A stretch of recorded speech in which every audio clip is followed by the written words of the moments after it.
SSLC +2 കഴിഞ്ഞ വിദ്യാർത്ഥികൾക്കായി KSTA Chalakudy ഉപജില്ലയുടെ നേതൃത്വത്തിൽ കരിയർ ഗൈഡൻസ് ക്ലാസുകൾ സംഘടിപ്പിച്ചു.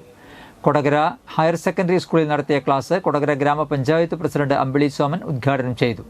ഉപജില്ലാ പ്രസിഡന്റ് സിന്ധു VB അധ്യക്ഷത വഹിച്ചു. KSTA സംസ്ഥാന കമ്മിറ്റി അംഗം ഡോക്ടർ PC CG, ജില്ലാ എക്സിക്യൂട്ടീവ് അംഗങ്ങളായ മുരളീധരൻ CG, ശകുന്തള, ഉപജില്ലാ സെക്രട്ടറി വിവേക് KN, ജിജിമോൻ എന്നിവർ സംസാരിച്ചു.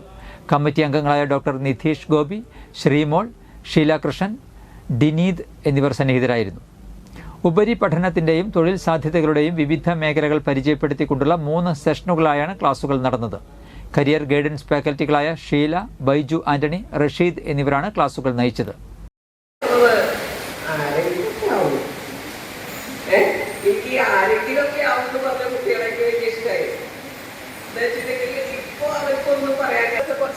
സംസാരിച്ചു. അപ്പോൾ ഇങ്ങനെ കുറേ ഐഡിയകളൊക്കെ ഉണ്ട്, ഈ വിഷയത്തെ ഇങ്ങനെ പോവാന്നൊക്കെ പറഞ്ഞു. അപ്പോൾ ഞാൻ എപ്പോഴും ഞാൻ പഠിക്കുന്ന സമയത്ത് എനിക്ക് വലിയ ആർട്ടിസ്റ്റാവുന്നതായിരുന്നു ആഗ്രഹം. ചിത്രരചന പഠിക്കണം. അപ്പോൾ ഡിഗ്രിയൊക്കെ കഴിഞ്ഞപ്പോൾ തന്നെ ഡിഗ്രി